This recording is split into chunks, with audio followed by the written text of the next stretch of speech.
Poderoso es el Señor, bendecimos tu vida de manera muy especial en este día y agradecemos al Señor por una oportunidad más que nos regala para poder estar escudriñando su palabra y conociendo un poquito más de ella. Hoy nos toca o nos corresponde la parashá Terumá, la parashá Terumá, que se traduce como ofrenda o donación. Así es que para ella vamos a iniciar inmediatamente para hacer una parashá corta, ¿verdad? En el capítulo 25 del libro de Éxodo. Y dice la palabra, el Eterno habló a Moshe diciendo, habla a los hijos de Israel y que tomen una porción separada para mí de todo varón cuyo corazón lo motive. Tomará mi porción separada. Esta es la porción, perdón, la porción separada que tomará de ellos: oro, plata, cobre, lana turquesa, lana púrpura, lana carmesí, lino, vellocino de cabra, pieles de carnero teñida de rojo, pieles de tajazmín o tajazjín y madera de acacia, aceite para la luminaria, especies para el aceite de la unción y para el sahumerio de especie, piedras de ónix y piedra de engaste para el efod y para el pectoral. Harán un santuario para mí y yo residiré en ellos, conforme a todo lo que yo te muestro. El Señor del tabernáculo y el diseño de todos sus utensilios, y así hará. Perdón, dice, conforme, el versículo 9, conforme a todo lo que yo te mando, el diseño del tabernáculo y el diseño de todos tus utensilios, y así hará. Esa es la palabra que corresponde al libro de Éxodo, específicamente la parashá de Terumá. Y esta parashá habla de los utensilios del tabernáculo, habla de las ofrendas, de cuando el Eterno motivó a sí mismo para que eh, dieran esta ofrenda. Y ahí también vamos a ver cómo esta parashá tiene esta relación con nuestro maestro, con el Yeshua Hamashiach.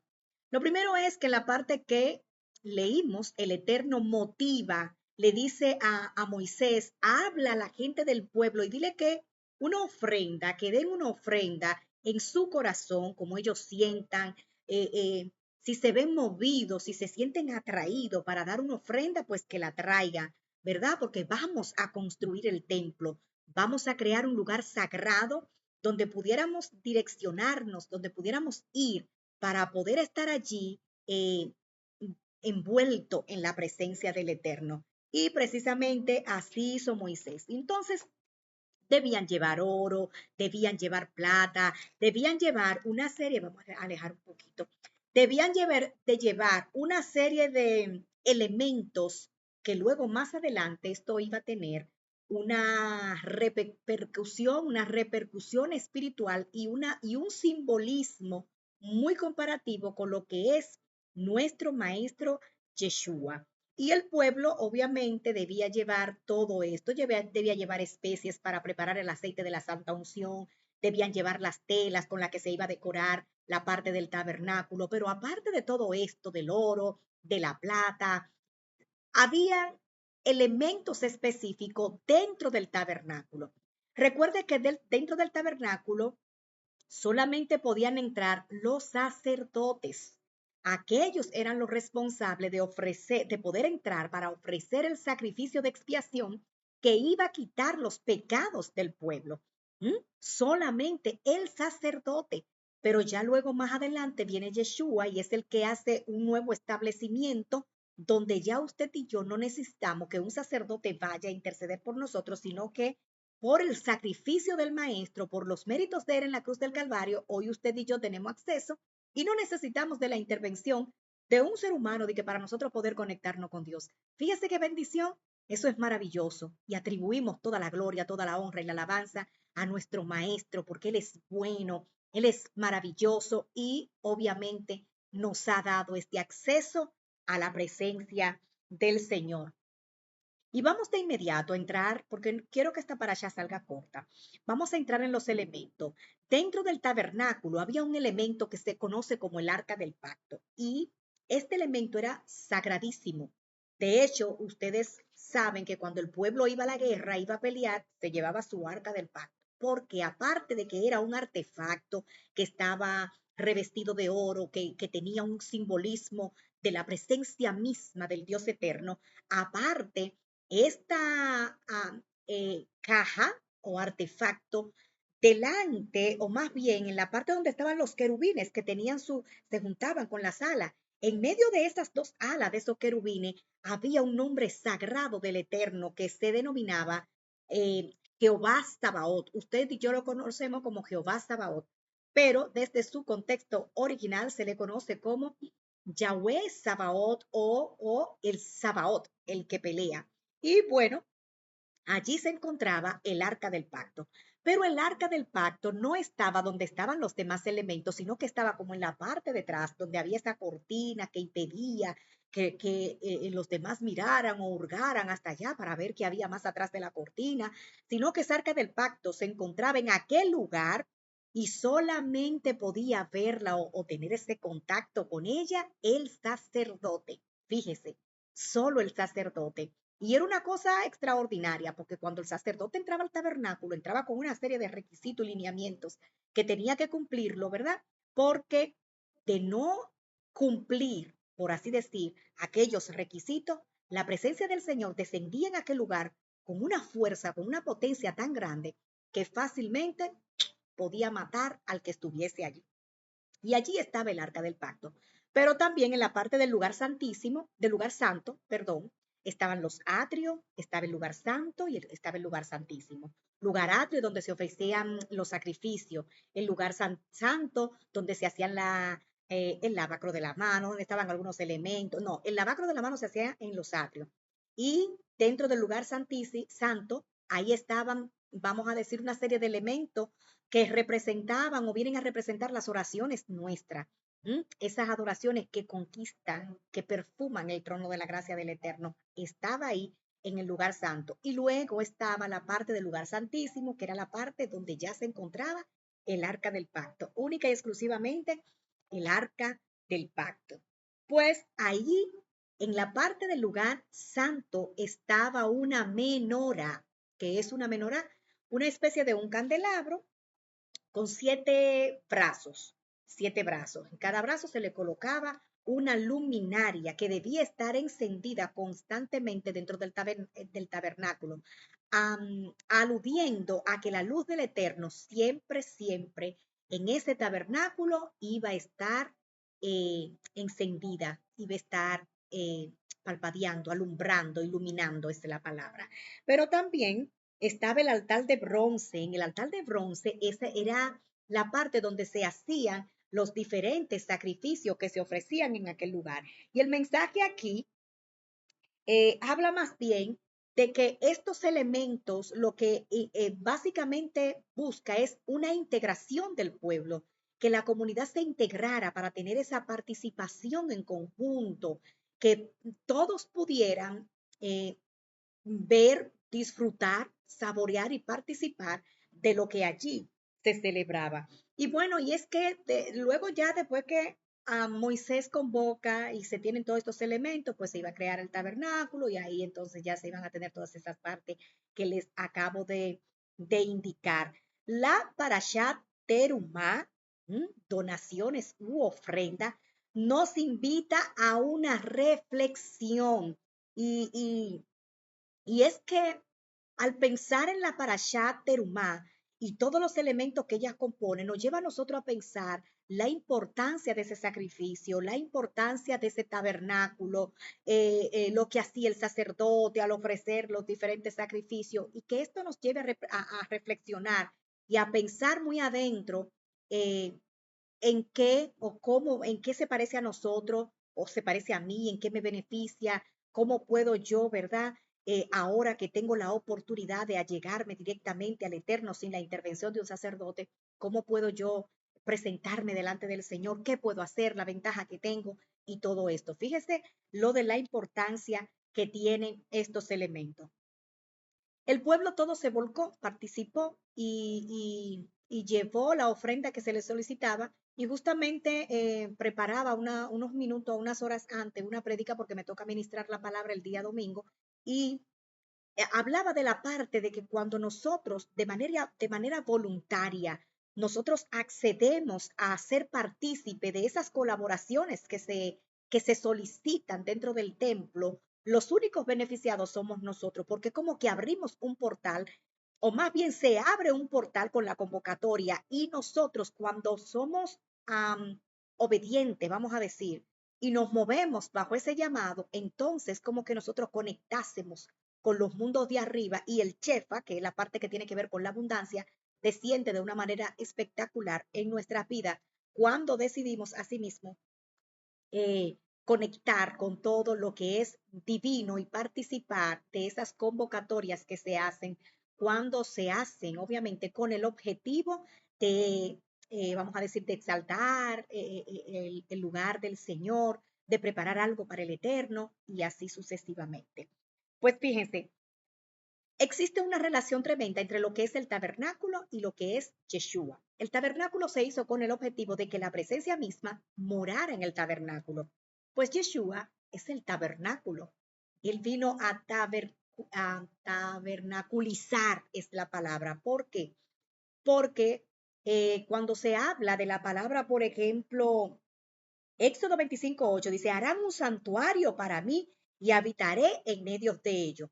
La palabra en Juan 1:14 dice, en el principio él era el verbo y el verbo se hizo carne, ¿verdad? Y habitó. ¿Qué pasa? Que la palabra habitar desde el griego se le conoce como tabernaculizar. Entonces, Yeshua, conjuntamente con el tabernáculo, tienen cierta similitud. El tabernáculo en los tiempos antiguos, aquella infraestructura, donde se hacía todo lo que el procedimiento que ya le expliqué. Y ahora en esta nueva etapa tenemos a Yeshua tabernaculizado. Él en presencia misma y en persona es el tabernáculo. Ya habito dentro del tabernáculo y todos los elementos que le voy a mencionar ahora. También estaba lo que era el arca del pacto, que es uno de los elementos más sagrados que pudiéramos nosotros hablar hoy día en cuanto a la parte que tiene que ver con lo que es la representación de la presencia del Dios eterno. Y dice que el arca contenía las tablas de la ley o las tablas que contenían los 10 dichos, pero también contenía la vara de Aarón y un pequeño recipiente en representación del maná. Y cuando usted analiza todo esto, Yeshua en su palabra, en Mateo 5:17, usted lo ve a él hablar y decir, no, yo no vine aquí a quitar las leyes, yo más bien vine a hacer que se cumplan. Pero también nos vamos a encontrar a Yeshua que se está definiendo como que él es el pan de vida. Y cuando usted analiza todo esto, usted dice, wow, pero tremendo. O sea que Yeshua es el arca que nosotros asimismo hoy día tenemos para conectar con la presencia divina. Y fíjese que en los tiempos de antes, para pelear, ellos se llevaban el arca del pacto.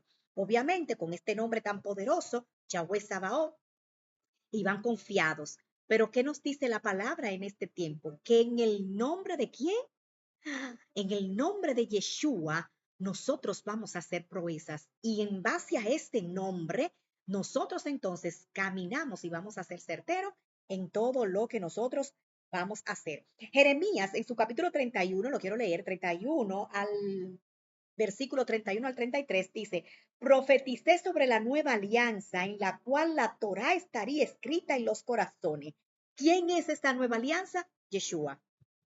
Que viene con un corazón sensible, que viene para establecer su palabra, que viene para hacer que nosotras la cumplamos, ¿verdad? Sin muchas imposiciones, sino que con un amor viene a establecer, viene a dar su palabra para que hoy día nosotros pudiésemos conectar con él de una manera extraordinaria. También dentro del arca o la tapa del arca estaban estos querubines, ¿verdad? Que se encontraban, las alas se encontraban. Y a esto también se le da una simbología, un parecido, una asociación con lo que es Yeshua, porque el arca del pacto contenía estos querubines en una especie como de cuidado, ¿verdad? De protección de la presencia misma del Eterno. Y cuando Yeshua se da la resurrección del maestro, que María Magdalena va a aquel lugar, dice que encuentra a dos querubines. Eso está, lo podemos leer, ¿verdad? En Juan 20, Juan 20, versículo 12. Dice que curiosamente, cuando María Magdalena fue a ver el cuerpo del maestro, se encontró con estos dos querubines. Por eso se asocia la presencia o los dos querubines, ¿verdad? En el arca del pacto, se asocia con la resurrección de nuestro maestro. La menorá y Yeshua también tienen una asociación. Recuérdese que la menorá representaba la luz divina del Dios viviente. Yeshua se define como la luz. Yo soy la luz del mundo y el que está en mí no andará a tientas, sino que ya sabe por dónde va a ver, ya sabe por dónde tiene que caminar, porque esa lámpara, esa luz le va direccionando. ¿Mm? También la menorá que alumbraba en el tabernáculo, ¿verdad? Yeshua alumbra en el mundo. Por eso hay una porción de la palabra que dice, la ciudad que estaba en tiniebla, luz le resplandeció. Creo que así es que dice, que esa ciudad que estaba a oscura, la luz le resplandeció. ¿Cuándo? Cuando se manifestó nuestro Yeshua. También encontramos dentro del tabernáculo lo que es la mesa de los panes de la propiciación. Esa mesa que representaba que ese alimento divino venía de parte del Padre, que ese maná que el pueblo recibió cuando estaba ya en el desierto, igual es como una especie de esa provisión divina que muchas veces nosotros no nos explicamos cómo sucede, pero se manifiesta. Esto representaba, ¿verdad? Esa mesa de los panes, que representaba la provisión divina para el pueblo. Pero ¿qué pasa? Que cuando nosotros vemos la palabra, encontramos a Yeshua, que él dice cómo, yo soy ¿el pan de qué? El pan de vida. Yo ahora vengo para darle la vida que ustedes necesitan, y no una vida simple, sino una vida en abundancia, una vida próspera, de manera que cuando usted y yo analizamos todo esto, decimos, wow, esto es poderoso. Y por último, tenemos lo que es el altar y el sacrificio. El altar donde se ofrecían los sacrificios que venía a ser a expiar los pecados del pueblo o de la persona que cometía la falta, ¿verdad? La infracción. ¿Eh? El altar, allí se ofrecía ese corderito sin mancha, pero dice la palabra que nuestro maestro es el cordero sin mancha. ¿Mm? Y en el altar era el medio de expiación, pero hoy día nosotros contamos con Yeshua, que es el medio de la reconciliación. Oiga, qué cosa tan poderosa. Yeshua es el medio de la reconciliación por la cual usted y yo podemos tener ese acceso, esa comunión, esa relación tan íntima con nuestro Padre Celestial. De manera que cuando nosotros vemos el tabernáculo en el Antiguo Testamento, estamos viendo una tipología de Yeshua. El tabernáculo tenía una particularidad y era que tenía una sola puerta. Y usted encuentra a Yeshua diciendo, yo soy la puerta. O sea, está diciendo que ese tabernáculo iba a estar en medio nuestro. Hay un sacerdote que ofrece nuestro sacrificio y el que iba y hacía la expiación por los pecados. Pero Hebreos me habla de un sumo sacerdote de una vez y para siempre. Ya no vamos a necesitar más sacerdotes, sino que ya tenemos uno santo, puro, que se ofreció y que creó unos méritos tan potentes que esos méritos nos permiten a usted y a mí poder estar en la presencia del Señor. Y esas son cosas, mire, que eso es digno de usted dar un aplauso, dar un gloria a Dios, un aleluya, porque por Él, por Yeshua, hoy tú y yo tenemos acceso directo al Padre. Hoy, por Él, tú y yo podemos irrumpir y poder llegar a, a traspasar o poder entrar en esas cámaras secretas, ¿verdad? Que anteriormente se tenía que solamente era el sacerdote. Pero qué bendición que el sacrificio de Yeshua nos posicionó a nosotros en el lugar de poder entrar y disfrutar conjuntamente con el Padre. Así es que en este día agradecemos al Señor por la Parashá Terumá que nos ha permitido ver esa relación que existe entre lo que es el tabernáculo y nuestro Maestro que se tabernaculizó en medio nuestro, que se hizo Él, que se ofreció en sacrificio vivo como cordero sin mancha, ¿verdad? Para que usted y yo hoy tengamos asimismo esta libertad plena.